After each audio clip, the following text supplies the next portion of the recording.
Olá, seja bem-vindo a mais um podcast Endócrino Papers. Aqui discutimos tudo sobre endocrinologia. Eu sou Ícaro Sampaio. Eu sou Eric Trovão. E o tema hoje é 5 erros que você não deve cometer ao atender uma pessoa trans.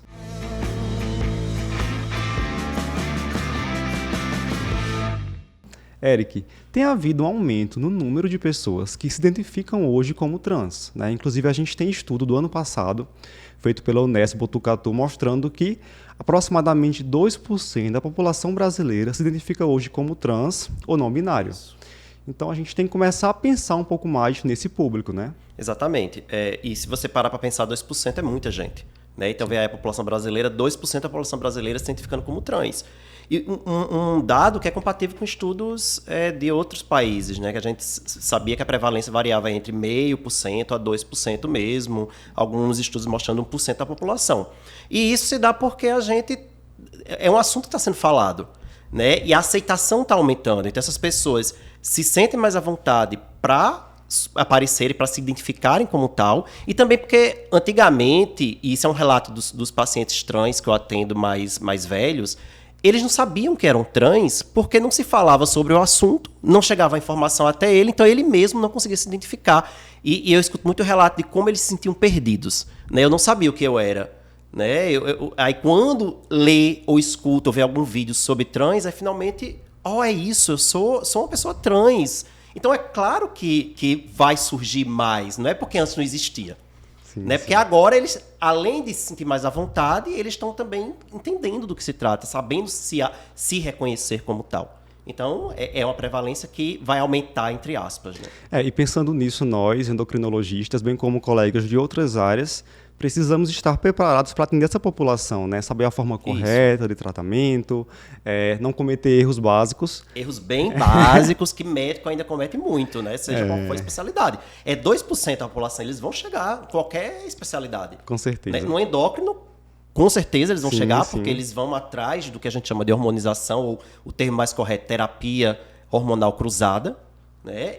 Mas qualquer especialidade médica vai ter contato com uma pessoa trans. Então vamos lá. Primeiro erro é achar que transgeneridade é definido por procedimentos médicos. Isso é bem comum, né, Eric? Isso, bastante comum. Ainda tem muito colega que acha que para a pessoa ser definida como trans, tem que estar ou fazendo hormônio ou, pior ainda, ter feito algum procedimento cirúrgico. A gente tem que entender que a condição de transgeneridade é como aquela pessoa se identifica, independente de já ter passado ou não por alguma modificação corporal, por alguma modificação física. Né? A gente não pode restringir o termo de transgeneridade à presença ou não de um procedimento. Até porque a pessoa pode não ter desejo naquele momento, né? Considerando aí inúmeros fatores, inclusive risco, pode não ter desejo de fazer aquele procedimento médico, seja cirúrgico ou terapia hormonal cruzada, né? Isso. Tem pessoas trans que não querem fazer a hormonização, por exemplo. A maioria vai querer fazer a hormonização, mas tem aqueles que não vão querer, principalmente os que se identificam como não binários. Eles não necessariamente vão querer fazer algum procedimento hormonal. Muito menos cirurgia. Muitos não querem fazer cirurgia. Então, assim, para a gente classificar um indivíduo como trans, o que é necessário apenas? Que ele nos diga que é trans. Perfeito. Né? Claro que não é, eu estou simplificando muito, mas o ponto de partida é esse. Né? Não sou eu, como médico, que vou diagnosticar, entre aspas, porque isso não é um diagnóstico, a generalidade não é um diagnóstico. Não sou eu que vou dizer se a pessoa é ou não trans. É ela que vai trazer essa demanda para mim. Né? E é ela que vai se identificar como tal. Claro que pode haver, em algumas situações específicas, dúvida, mas isso, com o passar do tempo, com a experiência, você consegue identificar com aquela pessoa realmente quando o discurso dela não é compatível com a condição de transgeneridade. Só que para você saber isso, você tem que saber o que é transgeneridade. Perfeito. Né? E aí, aquelas pessoas que têm desejo de fazer algum tipo de procedimento, de terapia hormonal ou cirurgia, vão então passar pelo que a gente chama de afirmação de gênero, né? Isso. Se a gente tem uma pessoa que, ao nascimento, foi designado como do gênero masculino, mas se identifica hoje como do gênero feminino, e ela tem desejo de fazer hormonização ou cirurgia para esse gênero com o qual ela se identifica, ela vai fazer, então, a sua afirmação do gênero feminino. Isso, não é isso? Esse termo afirmação de gênero é exatamente o que você definiu. Né? E pode ser que aquele indivíduo não queira fazer. Né? Ou não, quer passar pelo procedimento hormonal para ter as caracteres sexuais do gênero com o qual se identifica, quer se submeter a algum procedimento cirúrgico. Né? Por exemplo, as mulheres trans pode querer fazer a cirurgia de confecção da neovagina. Né? Então, ela vai retirar o órgão sexual masculino e vai confeccionar uma neovagina ali. Isso pode ser um desejo de algumas, como pode não ser. Né? Fazer ou não fazer não lhe invalidam como trans. Eu acho que vale a pena, Icaro, a gente até explicar para quem está ouvindo, quem não entende muito bem, o que seria a transgeneridade. Né? Sim, sim. Né? A transgeneridade, como eu já falei, é como a pessoa se identifica. Então, a pessoa nasce com gênero biológico, por exemplo, masculino, mas a sua identidade, né, é feminina. Então, como a identidade é feminina, eu vou estar chamando de uma pessoa feminina, é uma mulher.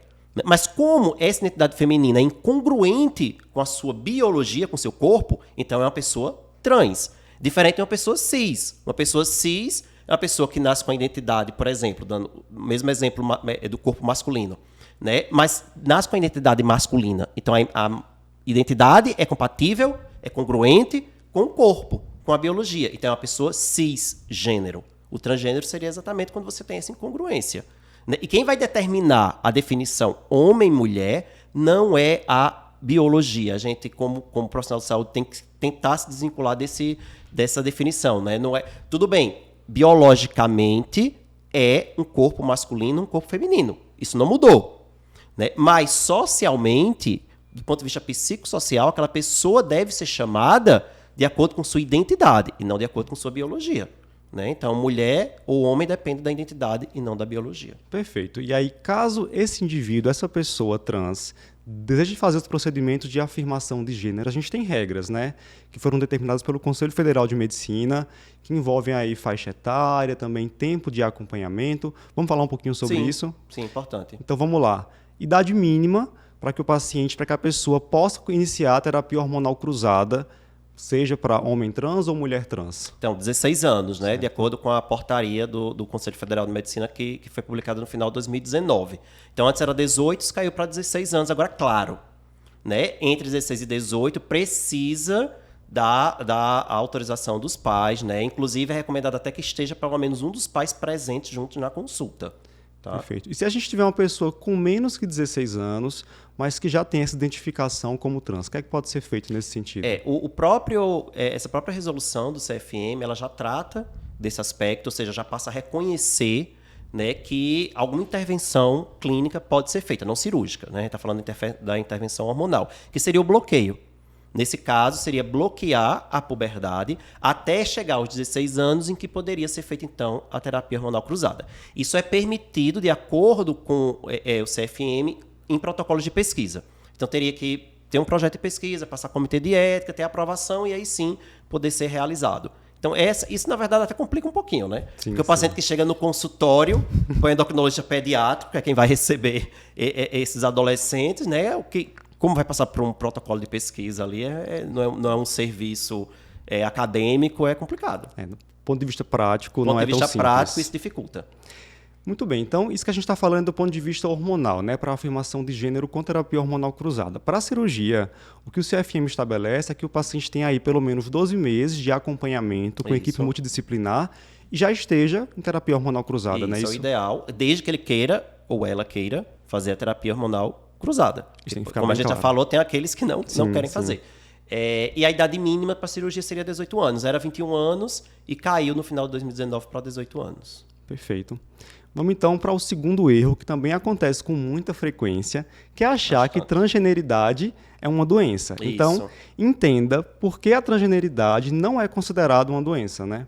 Isso. Então, como a gente acabou de falar, é uma identificação. É uma condição humana. Perfeito. A pessoa nasce trans, do mesmo jeito que a homossexualidade é uma condição humana, né? A transgeneridade também é uma condição humana.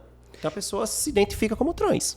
Acho que isso acontecia muito também, porque a gente tinha no manual, né, de transtornos mentais aquela questão de incongruência de gênero ali como um diagnóstico, realmente como um distúrbio psiquiátrico, que já foi excluído agora da 5ª versão desse manual. Então, hoje, transgeneridade, tem que ficar bem claro, não é considerado uma doença. Né? Não é, que antigamente era considerado pelo DSM um transtorno, né? Saiu isso não existe mais transtorno de identidade de gênero, e o que eles colocaram foi disforia de gênero, que é importante a gente deixar claro que não é a mesma coisa de transgeneridade.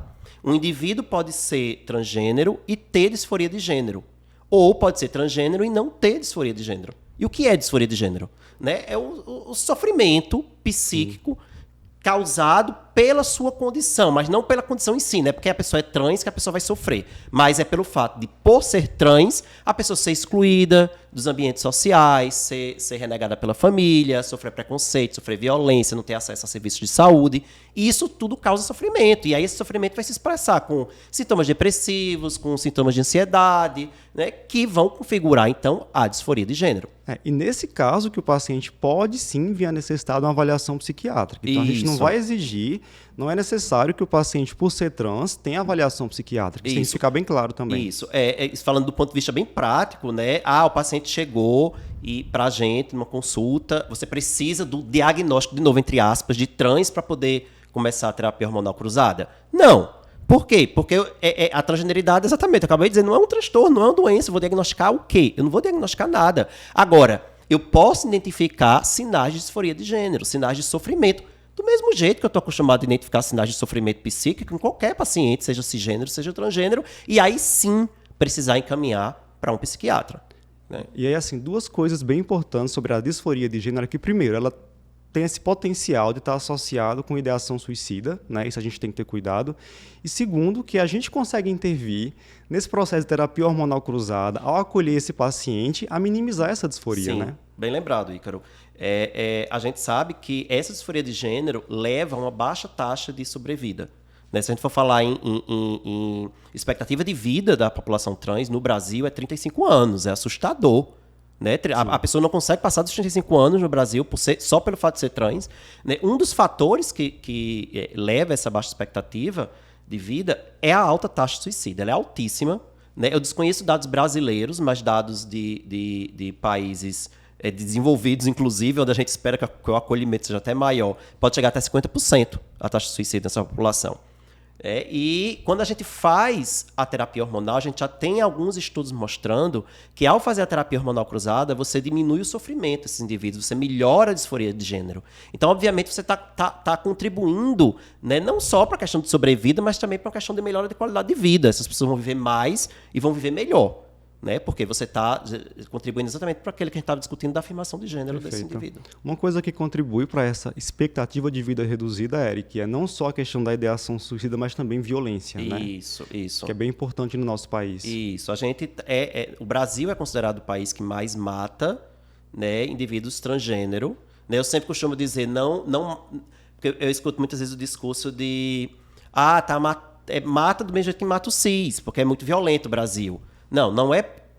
Quando a gente fala em matar mais trans no Brasil, não é nesse sentido. Sim. É aquele assassinato que é estimulado pelo preconceito. Né? Ou seja, aquela pessoa está sendo morta por ser trans, não porque está sendo assaltada. Né? É isso que o levou.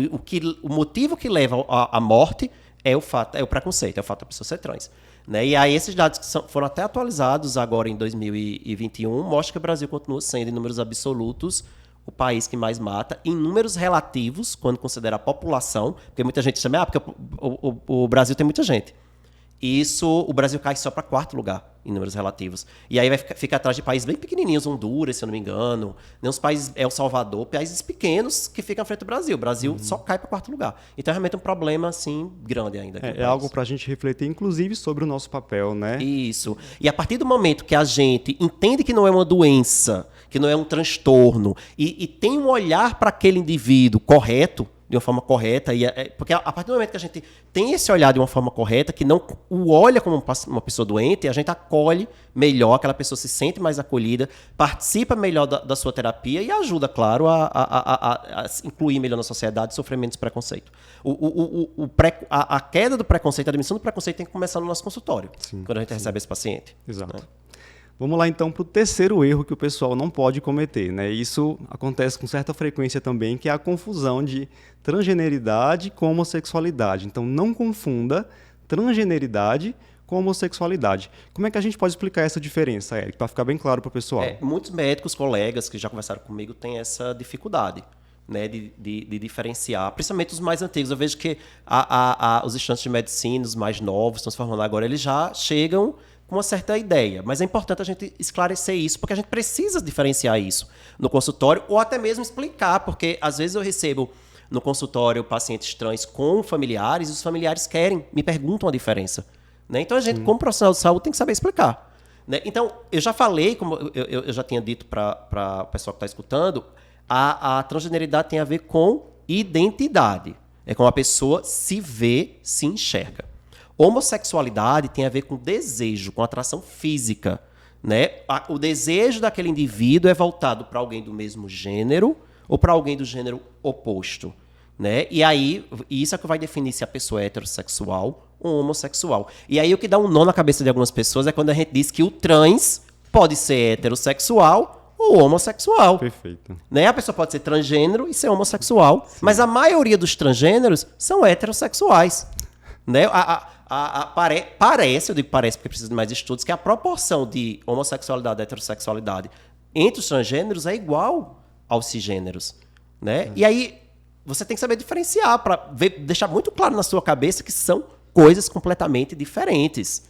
Então, vamos dar um exemplo prático assim. Então, uma pessoa que ao nascimento foi designada como do gênero masculino, certo, mas que se identifica como do gênero feminino. Então, é uma mulher trans. Perfeito. Exatamente. Se a mulher trans tem o seu desejo afetivo sexual direcionado para uma pessoa do gênero feminino, é uma mulher trans homossexual. Exatamente. Mas se o seu desejo está direcionado para alguém do gênero masculino, é uma mulher trans heterossexual. Exatamente. E aí não interessa, não é uma biologia para aquela biologia tá se sentindo atraída por outro. Não é a biologia. É o gênero. É o gênero. É a identidade.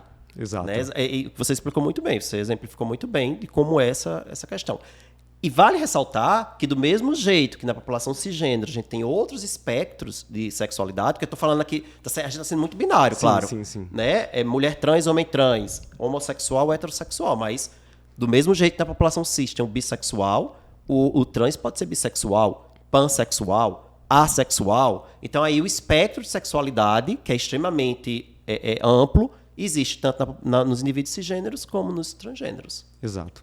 Outro termo que às vezes gera um pouco de confusão é a questão de transgeneridade e o travesti, né? A travesti.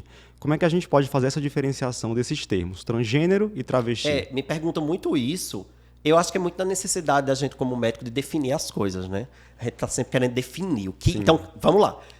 O que é uma mulher transgênero e o que é uma mulher travesti? Qual é a diferença? Na verdade, assim, levando em conta tudo que eu falei, não há diferença nenhuma. Assim, o meu olhar para uma mulher trans e o meu olhar para uma mulher travesti é o mesmo. Né? Quem vai definir o termo não sou eu, é ela. Exato. Né? É ela que vai dizer se quer ser chamada de uma mulher transgênero ou de uma mulher travesti. A questão de travesti ela vem muito associada na nossa cultura a uma questão política, uma questão de militância. Né? Então, algumas mulheres que estão mais voltadas para a questão de militar em relação à questão de gênero, a identidade de gênero, elas vão preferir ser chamadas de travesti. E só me cabe respeitar. Se ela quer ser chamada de travesti, ela é uma travesti. Se ela quer ser chamada só de uma mulher transgênero, ela é uma mulher transgênero. Então, quem me diz isso é ela. A gente tem que cortar um pouquinho essas amarras de eu não tenho que definir. Né? E eu já vi algumas definições, a travesti é isso. Né? Não, quem vai definir isso é a pessoa.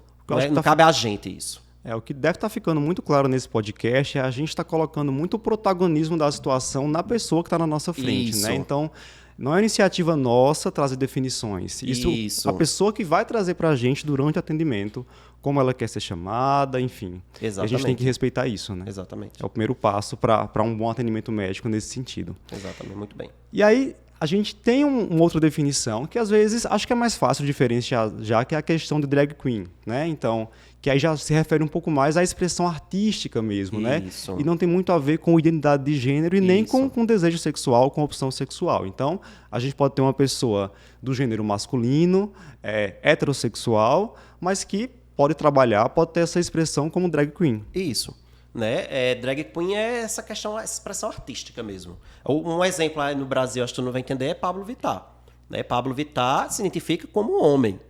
Né? Sua identidade de gênero é masculina. Como homem cisgênero, ele é homossexual, porque a atração está voltada para pessoas do mesmo gênero, masculinos. Né? E ele apenas se veste como mulher por uma questão artística. certo? Então, isso você não vai ver Pablo Vittar chegando no consultório para, pelo menos, até o momento, pode ser que, não sei, depois no futuro, mas quero fazer hormonização porque eu me identifico como mulher. Não. Não, é algo completamente diferente. Ótimo. Então, acho que essa diferença aí de transgeneridade e homossexualidade ficou bem clara, né? Vamos para outro erro que acontece com muita frequência, que inclusive pode causar muito constrangimento, né? Que é quando o profissional não usa o nome social de pacientes trans. Então, você deve aprender, deve utilizar o nome social de pacientes trans. Isso causa muito constrangimento, né, Eric? Bastante. É uma coisa... É triste você ver alguns profissionais, inclusive, se recusando a utilizar o nome social. Né? Por que eu vou me recusar? A gente tem que partir dessa reflexão. O que é que muda na minha vida? Está me agredindo em quê? Se aquela pessoa diz que, embora o registro seja Maria, mas o seu nome com a qual se identifica é Pedro. Qual é o problema de eu chamar de Pedro? Né? A única coisa que eu vou estar fazendo é ajudando aquela pessoa a se sentir acolhida e se sentir bem, né? No meu ambulatório, no meu consultório.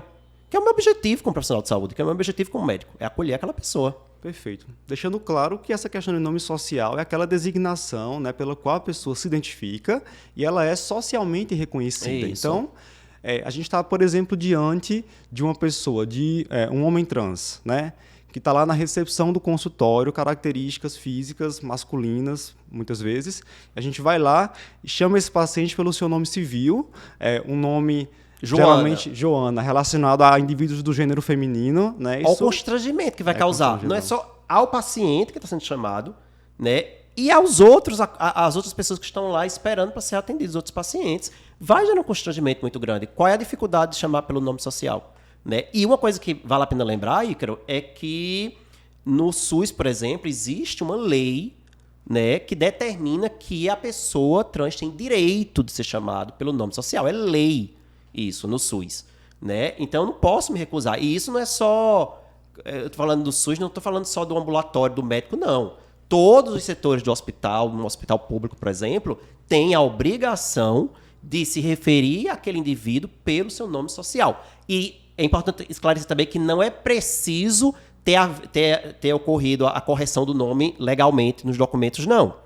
Aquela pessoa pode ainda não ter passado por esse processo, mas chegou e disse, o meu nome social é tal. Então, todo serviço prontuário deve ser registrado com o nome social, né? Os exames devem sair com o nome social. Né? A gente ainda tem muito essa dificuldade de uso do nome social, porque eu estou falando que é uma lei do SUS. Né? Então, quando é serviço particular, por exemplo, o exame, né? Por exemplo, o paciente chega para mim no consultório, como já ocorreu, várias vezes, na verdade, né? Tem um nome social, é tratado, tem todo o respeito pelo nome social, mas aí na hora de pedir o exame, o paciente tem que dizer, olha, infelizmente vai ter que botar meu nome de registro aí no exame, porque o plano de saúde não aceita. Então, a gente ainda tem um caminho a percorrer, né?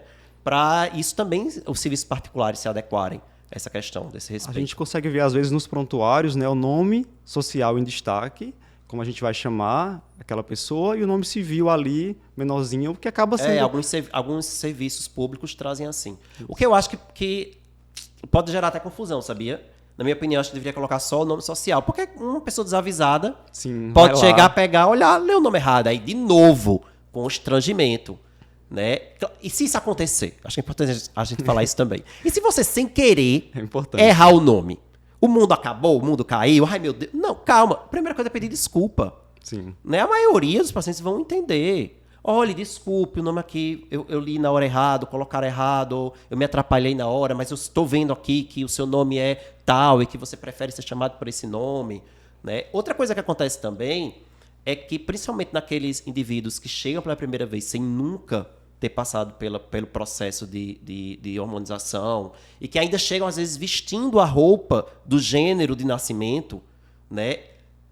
Chega pra você e você fica na hora, meu Deus, né? Eu já sei que é trans, mas é homem trans, é mulher trans, é não binário, qual é o nome? Eu vou chamar esse nome, eu não vou chamar.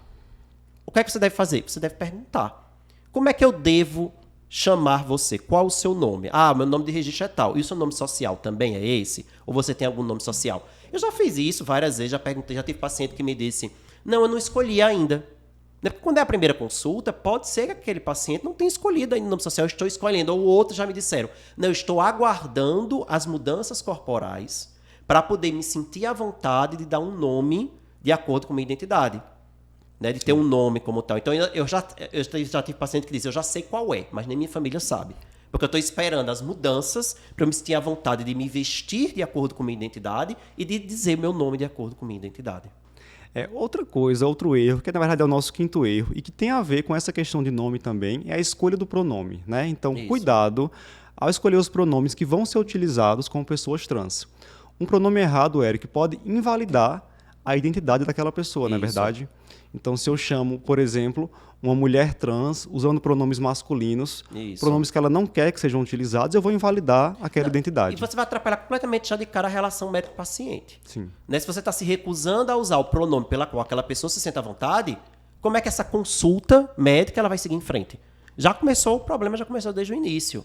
E mais uma vez, qual é o problema de eu chamar pelo pronome com o qual aquela pessoa se sente à vontade? Isso vai mudar o que na minha vida? Nada. Mas na vida daquela pessoa, daquele paciente, que vai finalmente estar diante de um médico que acolhe, que aceita. Né? Então, de novo, do mesmo jeito que a gente está falando do nome social, é perguntar como você quer, que pronome você quer que eu use. Eu já ouvi pacientes me dizer que tanto faz. Pode acontecer, tem paciente que tanto faz, porque cada pessoa é uma pessoa, cada cabeça é uma cabeça. Outros, não, me chame de acordo com minha identidade. Outros que dizem, eu só quero... Já tive também paciente que disse, eu só quero que me chame pelo pronome de acordo com minha identidade. Por exemplo, é uma mulher trans, então está ali com o corpo masculino, a identidade é feminina. Eu só quero que chame por ela quando eu tiver o meu corpo feminino depois que fizer o hormônio. Por enquanto, pode chamar por ele. Porque às vezes a pessoa vai se sentir incomodada também de alguém falar... ela, mas o corpo ainda ser tão masculino que todos os olhares vão girar para aquela pessoa e a pessoa se sente incomodada. Já outras não. Já outras pessoas já querem ter essa validação desde sempre, independente de fazer ou não hormônio. Então isso varia muito de acordo com a pessoa. O que eu tenho que fazer é perguntar. E para fazer essa pergunta, a gente pode tentar usar perguntas neutras, né? Como você quer que eu te chame? Pronto. Em vez de como você quer ser chamado ou chamada. Porque aí você está usando o pronome antes de saber qual pronome deve usar. Exato. Então tem umas técnicazinhas, uns bizus, uns macetes de você formular a pergunta. Perfeito. E de novo, pode ser que você erre, pode ser que você se atrapalhe, principalmente naquele indivíduo que ainda não está fazendo hormônio, não está se vestindo de acordo com a identidade. Então, é um ato falho, pode acontecer, a pessoa dizer que quer ser chamada pelo pronome feminino e você, no meio da conversa, se distrair, porque está falando, por exemplo, um risco do hormônio é esse, respondendo alguma pergunta que o paciente fez, você se atrapalha e joga um pronome errado. De novo, o mundo não acabou. Né? Peça desculpa, pronto. A maioria dos pacientes vai aceitar seu pedido de desculpas e bola para frente, continua usando o pronome aí, é correto. Né? Todo mundo erra, eu já vi todo mundo errar, eu já errei. Né? Por mais experiência, eu já usei um pronome sem querer errado, pede desculpa e segue em frente. Então vamos lá, entenda o que é transgeneridade, né? Entenda que a condição de transgeneridade não é uma doença, fique atento aí à diferença entre identidade de gênero e orientação sexual. Use sempre o nome social da pessoa trans e use também o pronome que ela escolheu pelo qual essa pessoa quer ser tratada. Acho que são dicas aí fundamentais que vão facilitar, pelo menos, esse primeiro contato com o paciente trans, no consultório, nos hospitais, em qualquer ambiente que seja.